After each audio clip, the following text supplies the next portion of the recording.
एक गांव में एक महिला रहती थी। वो बहुत ही जिम्मेदार महिला थी। अपने घर गृहस्थी में बहुत ही बिजी रहती थी। वो अपने घर गृहस्थी में इतना ज़्यादा बिजी रहती थी कि वो अपने घर संभालने के अलावा और कुछ भी चीज़ देखना पसंद नहीं करती थी। उसे अपने घर द्वार से और अपने धन दौलत से इतना ज़्यादा प्यार था कि उसके अलावा उसे कुछ भी चीज़ अच्छा ही नहीं लगता था। अगर किसी ने कह भी दिया कि घूमने चलो या पूजा करने चलो, तो कह के टाल देती थी कि मेरे घर में बहुत काम है, मैं अपना घर छोड़ के कहीं नहीं जा सकती। वो अपना घर छोड़ के 5 मिनट के लिए भी कहीं जाना पसंद नहीं करती थी। उसे अपने घर गृहस्थी और अपने धन दौलत से बहुत ही ज़्यादा प्यार था और उसे कोई भी चीज़ अच्छा ही नहीं लगता था। वो कुछ भी करना पसंद नहीं करती थी। एक दिन उसके दरवाजे यमराज आ जाते हैं और कहते हैं कि अब तुम्हें यहाँ से चलना होगा। औरत कहती है कि मैं कहीं नहीं जाऊँगी, क्योंकि मेरे घर में बहुत काम है और मैं अपना घर छोड़ के कहीं नहीं जाती हूँ।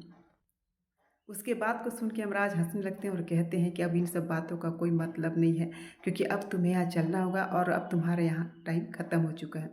जब इस बात का समझ औरत को आता है तो बहुत रोने लगती है और कहती है कि ऐसा कैसे हो सकता है कि मैं अभी मेरा टाइम ख़त्म हो गया, क्योंकि मैंने तो अभी कुछ किया ही नहीं। अभी घर द्वार में ही इतना बिजी रही कि मैंने ना पूजा पाठ किया, ना ही इस दुनिया को देखा, इस दुनिया के रंग बिरंगी खूबसूरती को कभी देखा नहीं।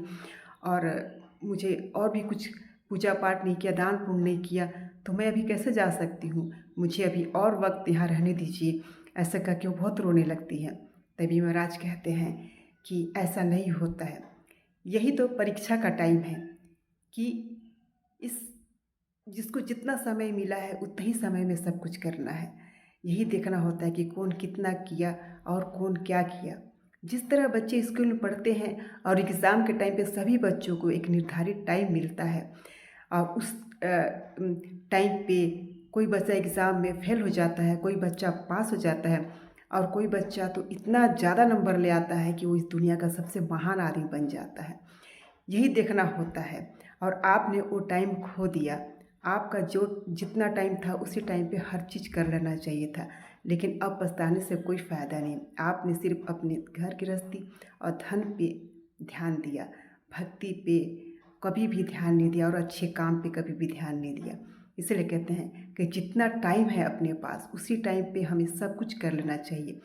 धन दौलत हमारे साथ नहीं जाता है, इसलिए धन दौलत के अलावा भी अपना व्यवहार अच्छा करना चाहिए और दान पुण्य करें, कुछ ऐसा काम करें कि जो हमारे साथ जाए।